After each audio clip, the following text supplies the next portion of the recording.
Canada super 60-তে জিততেই হবে এমন ম্যাচে বড় জয় পেয়েছে মন্ট্রিয়াল রয়্যাল টাইগার্স। ব্রাম্পটন বিলটেসকে 43 রানে হারিয়েছে সাকিবের অধিনায়কত্ব দল মন্ট্রিয়াল টাইগার্স। এই জয়ে সেমিফাইনাল নিশ্চিত করেছে মন্ট্রিয়াল।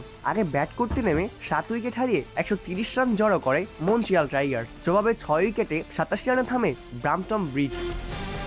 ভ্যাঙ্কুভার ব্যাটিংয়ে নেমে দারুণ শুরু পায় মন্ট্রিয়াল রয়্যাল টাইগার্স। দুই ওপেনার জশ ব্রাউন ও দিলপ্রিত বাজওয়া মাত্র 22 বলে 61 রানের জুটি গড়েন। 19 করেন ব্রাউন। তিনি ব্যাটিংয়ে নেমে ক্রিস গিবসকে পরপর 2 বলে বাউন্ডারি হাঁকান সাকিব আল হাসান। তবে ইনিংস বড় করতে পারেননি মন্ট্রিয়াল রয়্যাল টাইগার্সের অধিনায়ক সাকিব আল হাসান। 7 বলে 11 রান করে গ্রিপসের বলেই আউট হন সাকিব। মাঝে রায়ান হিগনিস, টম মুসরা ব্যর্থ হলেও শেষ দিকে শ্রেয়াস মোমার 12 বলে অপরাজিত 22 রানের ইনিংসে নির্ধারিত 10 ওভারে 7 উইকেট হারিয়ে 130 রান জড়ো করে Montreal royal Tigers.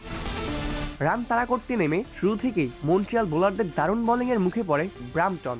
Martin Guptill, Will Smith, James ভিন্সরা হাত খুলে খেলার আগেই সাজ করে ফিরেছেন। অধিনায়ক ডেভিড ভিসার ব্যাট থেকে এসেছে সর্বোচ্চ 23 রান। বল হাতে দারুণ পারফর্ম করেছেন Brad carry, Andrew try, Isuru উদারারা। এদিন বল করতেই আসেননি মন্ট্রিয়াল অধিনায়ক সাকিব আল হাসান। বোলারদের নিয়ন্ত্রিত বোলিংয়ে ব্রাম্পটনকে 87 রানে থামায় মন্ট্রিয়াল রয়্যাল টাইগার্স। এই জয়ের ফলে আগামীকাল সেমিফাইনাল খেলবে সাকিবের দল। কি মনে হয় আপনার, সাকিব কি পারবে মন্ট্রিয়াল টাইগার্সকে ফাইনালে তুলতে? অপূর্ব দাস, প্লেবাস নিউজ।